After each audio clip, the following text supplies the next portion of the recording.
Hello everybody, we've got a new update from the Old School RuneScape team. This is the Clan Wars game modes and more. So let's have a look at this update. This week, in Old School, they're bringing us 2 Clan Wars game modes, Team Old School and Time Deathmatch, as well as a bunch of quality of life updates and even changes to the free-to-play trade restriction. So let's get into the details of this week's update. First of all, there's Clan Wars game mode and more.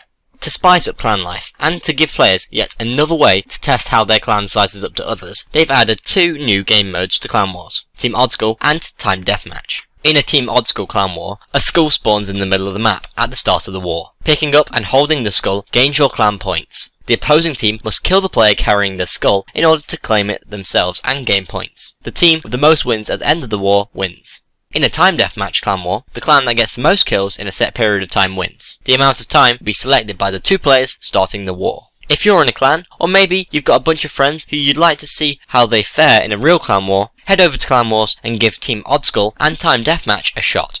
Next, free-to-play trade restriction changes. Since the release of Permanent Free-to-Play, they've had a trade restriction in place for new accounts. This was to reduce the number of bots created with the release of free-to-play, and the restriction has certainly helped them reduce the impact of free-to-play bots. The past couple of months has given them a good idea of how the restriction benefits them in terms of detecting and quickly banning bots. As such, they're going to be making a few small changes to the trade restriction limits. New players now only need to be logged in for 18 hours or get 7 or more quest points to remove the trade restriction from their account. In addition to this, the trade restriction now only applies to a number of commonly botted items. They feel that these changes to the restrictions will allow them to keep a hold on bots in and coming from free-to-play while having a lesser impact on the legitimate free-to-play players.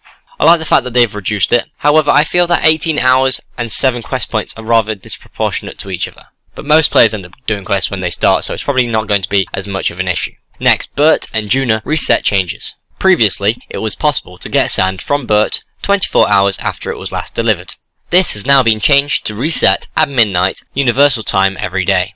Similarly, Juna would allow players to access the Tears of Guthix 6 days and 23 hours after their previous visit. Instead, Juna now resets at the start of the 7th day after you last completed Tears of Guthix. The quest journal now tells you how long you must wait until your next visit. Next, Google Chrome has dropped Java support. The latest Google Chrome release drops support for the Java plugin required to play Old School RuneScape. As such, it's no longer possible to play Old School RuneScape in the Chrome browser. If you're a Chrome user, they strongly recommend that you download the Old School RuneScape client found on the Old School RuneScape homepage to continue playing. And finally, in other news, Callisto can no longer be blocked by other NPCs. They fixed a typo on the description of Iron Man helmets. Clan Wars Classic has been tweaked to be more like the original map. Nardok now sells packs of bone bolts. The cap on pest control points has been raised from 250 to 4,000.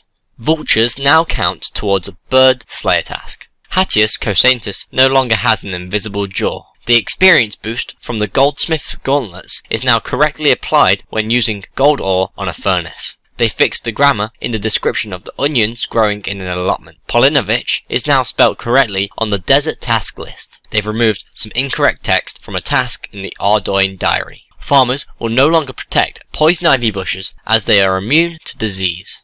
A goblin will no longer spawn in a tree or inside a crate near Lumbridge. The wedge now refers to Kandarian headgear as headgear rather than the headband. They fixed a typo in the strength skill guide. Logging out no longer resets bank pin lockout counters. Completing the Hard Caridian diary now increases the chance of enchanted bolt special effects activating by 10%. And finally, Murky Matt will only decant Pharaoh's scepters with the amount of charges you have unlocked from the Desert Diary. So it seems like a good update today. The big thing being a Clan Wars update, and the smaller things just being quality of life. If you want to discuss this update, please go on the forums or in my comments below. If you've enjoyed this video, please like and share. And if you want to keep up to date with the Old School RuneScape updates, devlogs and polls, please subscribe. I've been Lewis, thanks for watching, goodbye.